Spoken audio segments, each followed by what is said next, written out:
কষ্ট করে তুমি করলা সাধের বাড়ি,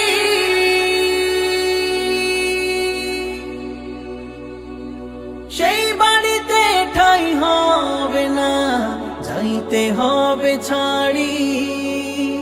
মোহ মায়ার টানে তুমি রবের বিধান ভুইল না, মোহ মায়ার টানে তুমি রবের বিধান ভুইল না। যাদের জন্য করলা কামাই মরলে তারা চিনবে না, যাদের জন্য করলা কামাই মরলে তারা চিনবে না, যাদের জন্য করলা কামাই মরলে তারা চিনবে না, যাদের জন্য করলা কামাই মরলে তারা